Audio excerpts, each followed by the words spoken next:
Welcome to the New Country, New Home programme, where we're telling the story of a refugee and his family. When Ahmed began his journey as a refugee, he had no idea what would happen in the future.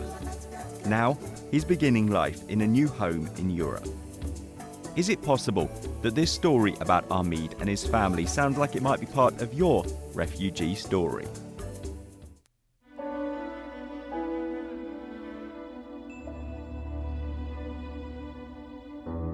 Today began as a very, very bad day for me.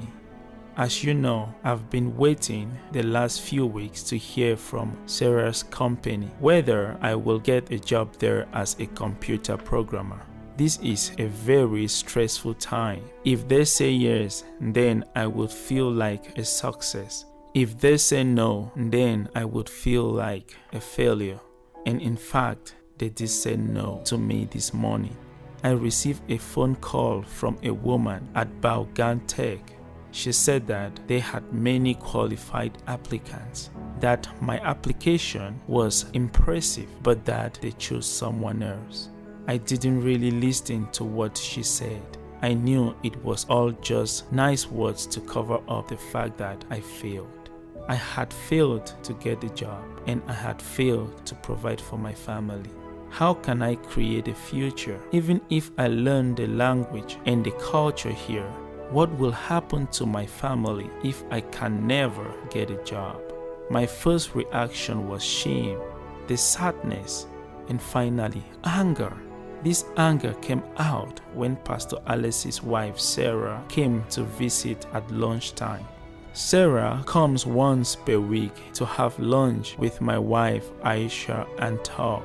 She seems to really enjoy the time and to be encouraged from her talks. They discuss all sorts of things, such as life, relationships, and even religion. But Sarah was also the person who got me the job interview at Vaughan Tech, and she said that was praying for the job. When she arrived at our home, she smiled at me. She asked me in a cheery voice, "Did you receive the news from Vaughan?" I told her that she had prayed for me to get the job, but it didn't work. I said that God doesn't answer her prayers. Perhaps she does not follow the true God after all. She has been saying some things to Sarah about Jesus that I don't know if I agree with her. Sarah seemed very confused. I realized that I had shown a lot of anger at her.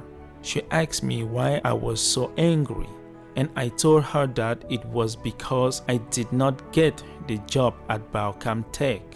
Sarah looked even more confused and asked to be excused for a moment. She went outside and pulled out a phone. I feared that I had upset her with my frustration.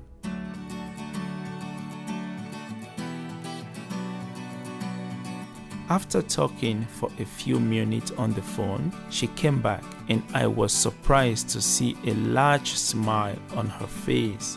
She told me that she had talked with the manager of Vaughan Tech, Mr. Stefan. Apparently, there had been a mistake at the office. You see, my surname is Osman.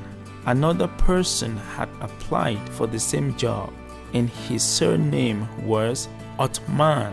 The woman who called me had confused the two similar names. It was me, Ahmed Osman, who had received the job. I suppose that God did answer Sarah's prayer in this case. Maybe He actually is watching over and helping me.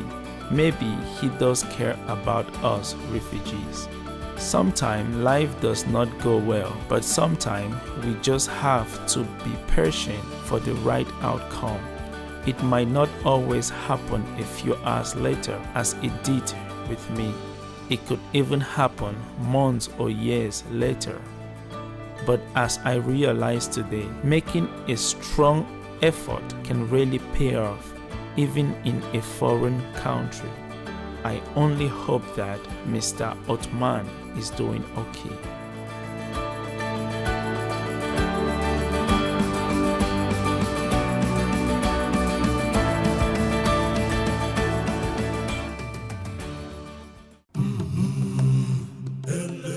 The story of Armid and his family is not finished. Tomorrow is another day with new challenges and new opportunities. Armid does not know what will happen, but God knows. God cares about what happens to Armid and his family. God also cares about what happens to you during this time as you look for a new home in a new country.